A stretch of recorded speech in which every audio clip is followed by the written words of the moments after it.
Jeans, a t-shirt, hat, and sneakers may not open every door that you need to have open. A suit may be the game changer for you. If you're in need of a suit and you have no idea where to get started, you're in the right place. You probably thought this episode was going somewhere else based on the title. I'm your host, King Prime. We're here to talk about suits. Where to start when you are in the beginning stages of getting your suits together. We're going to cover beginner aspects, especially if you have no idea of where to get started and how. Here are some topics we're going to cover. Where to start, how much you should spend, color choices, shirts, and pants selection. So where we're going to start, we're looking at your colors. You're going to decide on a color. The basic colors that you should be looking for are black, blue, and gray. I'm going to give you some do nots in the end, so stick around for that. You've got to get this suit fitted. If you have anything of a decent shape, you have to get your suit fitted. You don't want to be walking around looking like a bag. I've literally seen people attempt to dress and the suit is so baggy on them, it defeats the purpose for trying to take your image to another level. Go to a few suit stores. There's Men's Warehouse, there's Joseph A. Banks. There are plenty of departments in malls and the men departments, and there are other high-end stores. You don't necessarily have to start off high-end, but if you go in any suit store, just try on a few. Have the person that is measuring you to give you your measurements. Many of you may not know whether you're 44 long or 44 short or what that number means, but that's a good start for you. Go into a suit store, get comfortable trying them on, and look at yourself in the mirror. Celebrate that small win. Just going to the store and putting something on. Let me know how it feels to do that. As you grow your inventory, you want to ensure that you line up a tailor. Now, how much to spend? That is a good question. You have a couple factors here. What is your budget? What is the suit for?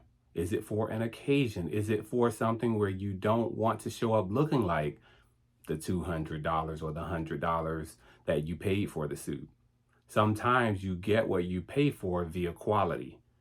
But if you're young, if you're just getting into your career, if you're just trying to change your look up, you probably shouldn't spend too much on the suit. What I recommend is waiting for a sale. I have habitual habits of waiting for sales and waiting for the right time to pull the trigger on many aspects that cost me financially. Even though this is an investment in yourself, I still wait for Memorial Day sale or Christmas sale or whatever the case is. I am stealthy when it comes to waiting for something that I want, especially when I don't have to have it. That's my leverage, waiting. But do not get paralysis by analysis by waiting and thinking, oh, I should do this. Set a timeline to do this for yourself. Now, color choice. We talked about this a little bit before, but you definitely want to start out with the blue, black, or gray suit. It is not mandatory to be in that order, but those are really nice colors that you can arrange almost any complementary color with. What you don't want to do is start out with an eggplant suit. You want to start your basics and build off of that. Here's the do not for that category. Do not match color for color. It is very distasteful to match a blue suit with a blue tie. Always go with the alternate contrast. I'll cover this in another video later, but just when you're picking out a suit, most times people are going to assist you. They're going to pair you with a shirt and a tie, and you've got some choices to make. I'll cover that below when it comes to the shirts, but do not take any color besides black on black and match it together. Your pants or slacks are going to be very important in how you tailor them. And you can get cuffs, you can get no cuffs, you can get break, you can get a semi break, you can get a full break, you can get no break. Those are choices in how you want that elongated or that leg space to look when you go to your tailor. And you can look up pictures and get comfortable with that. Personally, I prefer no hem, single break. And I've seen so many people when it comes to their pant size, they get up and they grab their waist and they go to twisting their pants to pull them up, even though they have a belt on, which indicates that your pants are too big. You are literally, well, your britches are too big for you instead of you being too big for your britches. But you gotta get that tailored. You have to take that down. That is a must. Your pants should actually fit you without needing a belt. That's how they should fit you. The belt should be an accessory, a complementary color. Nothing more, nothing less. One last thing on those pants, do not get pleats on the front of your pants. That is about 15, 20 years old in fashion and taste. Let the pleats go. Now let's get into shirts. I'm trying to save you from being that guy that looks like the 70-year-old deacon, the person on the deacon board that is putting things on from decades ago, that thinks he looks good, but not maxing out his potential. When it comes to selecting shirts, there can be an overwhelming variety to choose from. There are pointed collars, there are cutaway collars, there are semi-spread collars, there are spread collars, there are extreme cutaway collars. Now, what you don't want is the pointed collar. The pointed collar is gonna come down like an arrow. And some of those pointed collars, they actually have like little buttons on the side. That's that, what I call old deacon look. You don't want that. You want that spread collar or extreme spread collar. You want that Tony Stark look. Playboy, philanthropist, billionaire. That's the look you're going for. Just imagine if someone had to make a choice or a bet on you simply based on your appearance.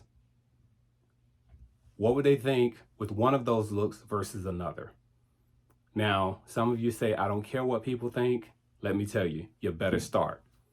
Because how you look opens doors, it opens opportunities.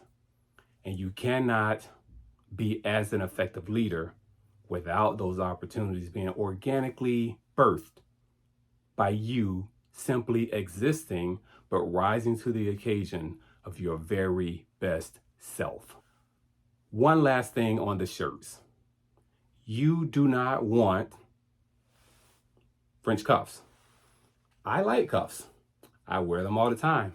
I like cufflinks and I like the little accessories that take me there. But as a beginner, you stay with the simple shirts that has the buttons down at your wrist, and there's nothing wrong with that. You graduate to cufflinks whenever it's time, if it is ever time for that.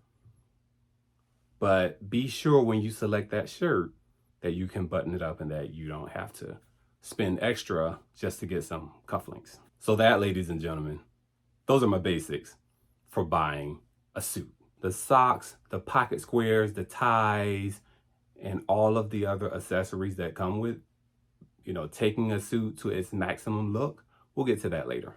But what I want you to do is start putting a little bit more pride into your look, into your appearance. I guarantee you, it will make you feel amazing. And you may even have to start with a pair of slacks and a button-down shirt and a simple tie. But that's an improvement. Again, your appearance matters. It opens doors and opportunities for you, and for you being a leader in your family, in your community, in this world, it is necessary. Dressing well, that's a form of good manners. That's a quote from Tom Ford. Listen, I appreciate you. Thank you for tuning in, supporting me, supporting this podcast. Pass this along to the men that are trying to up their level. Again, this is for everybody. your mom, your sister, your uncle, your auntie, your cousin, your nephew, your dad, and your sons. Go over to Instagram, iam.kingprime. Give me a follow. Head over to YouTube at King Prime. I will see you in the next episode. Look your best, do your best, and be your best.